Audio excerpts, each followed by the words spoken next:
there, my name is Vuvu and this is Vuvu Vena Reads. As the title suggests, today I'm bringing you a review of Love in Color by Bolu Babalola. So Vuvu Vena _reads is an amazing book reviewer, also YouTuber. She reviews books on YouTube, and if I'm not mistaken, she also has a blog as well. So please, if for your connection with literature, get in touch with or follow at VUVUVENA_reads. She is based in South Africa, and I think it is also extremely important to follow literary content creators who are based outside of the West and in continental Africa, because they do a really good job of bridging the gap. We appreciate you, Vuvu, for bringing us Turning Pages and for bringing us your BookTube channel. You know, this is a chance for people to actually see some people that I really enjoy. Please consider pressing the red subscribe button down below, and if you're a returnee, welcome back, fam. Vuvu, you're amazing. Thank you so much for your time. I did share a little bit about the book on my Instagram yesterday, but I thought I would share a little bit more about why I loved this book. It has been one that I have been negotiating whether or not to review. You know, when you've enjoyed something so much that you are almost certain that there are things that you will leave out or you will say incorrectly, etc. That's how nervous I am about reviewing Love in Color by Bolu Babalola. But let me tell you a little bit about the author first, as much as they have told us themselves. Bolu Babalola is a British-based black female author. I want to say that she's got Nigerian heritage. I could be wrong, but I think that's what I know so far about her. And over here is a picture of her. I'm trying to see if it will focus. That's what she looks like, and I don't see anything. I thought they had something on her here. That defeats that purpose. Okay, so I was wrong, but I think what I've told you about this is as much as you need to know. So Love in Color is a collection of short stories, 13 to be exact, and in this collection what Bolu has done is that she's taken African mythology and she has crafted it into stories of love from the point of view of black female characters. So you get characters of all sorts and of all types. And what I love about her taking these stories that are usually very strong and very masculine, in the sense that love in a very African or past African time is associated with either the wealthiest man or the strongest man, or a man who has been pledged a woman by a certain family, whether it's because they owe it to them or whatever the case is, but they have usually centered around the male character.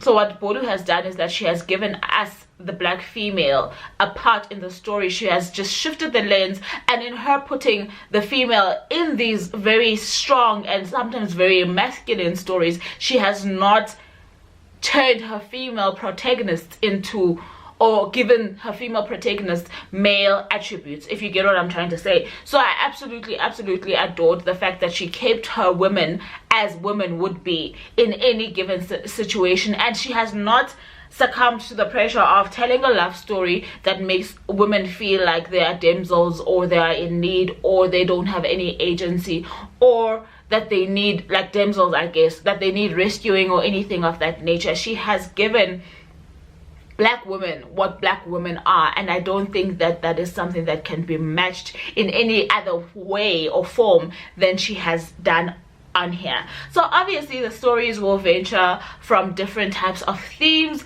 The last 3 stories in the collection are of a more modern,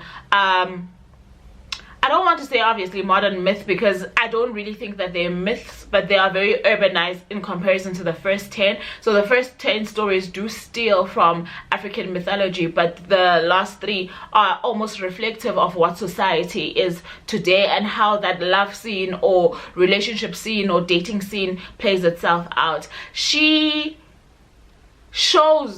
represents, I want to say, all women in all their glory, in all their forms, as well as you could even say that this is a collection of stories of one woman, right? So here you see different facets of what a black woman is and can be. In one situation, they are ambitious, trying to make it in the world, as well as to navigate the fact that as a black woman of a certain age, at a certain point, you're expected to bear children, have a love interest, get married, etc., etc., but you still have this drive, right? And then on the other side, you also get your strong black woman. And I'm not talking about strong because you're bearing the brunt of the world, but I'm talking about strong in the sense that you have a physicality that can perform its own wonders against the male physicality. So very often what society does is that it places strength mainly on a man, and I'm talking about physical strength, and never goes out to understand or navigate the magic that could be a woman's body, and in this instance it's black women or women of color, and the way that they navigate their bodies. We encounter a lot of other themes in here: mental health, self-discovery, falling in love with yourself, flaws and all, interior or exterior. We also get to okay, let me say it now. If you are somebody who's looking for spice, this is not really that kind of book, okay? It is romance, but it's romance in that whole heartfelt, very delicate type of manner, but there are hints of spice here and there, but it's not a smutty read, if you get what I'm trying to say.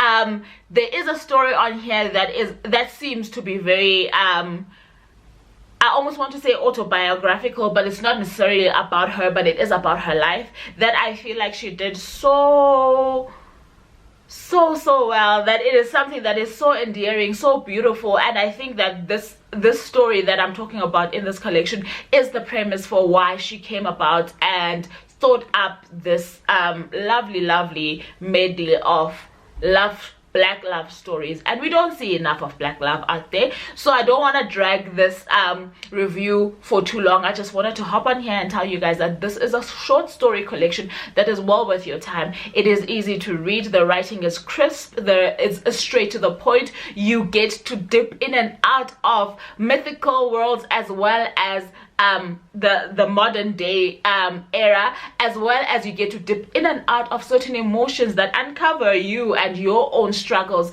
especially as a woman of color. And it also allows you to realize that love is not something that has forgotten you, in the sense that you don't have to fall into whatever love falls on your lap. You have the agency to know what you want, even if it means that you stay alone, to know what you want even if it means that they go around calling you picky, and to know who you are in order for you to then discover the things that you are looking for in a partner. This is a very, very, very special book that I feel that if you have it on your shelf, or if you're considering picking it up, it is one that you will probably revisit more than once in your life. And with that said, I did rate this book 4.5 out of 5 stars, and it was sent to me for review purposes by Jonathan Ball Publishers here in South Africa, and it is one that I will treasure for a very long time. It is, like I'm saying, you cannot say enough about this book, and even when you feel like you've said enough, there are parts of it that you have not been able to communicate. That's how I feel about Bolu Babalola's Love in Color. And until next time, thank you so very much for choosing me, for spending time with me, and don't forget to like, share, comment and subscribe.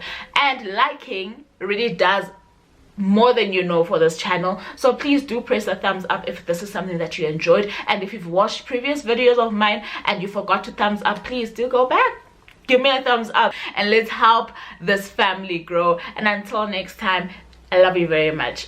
Bye now.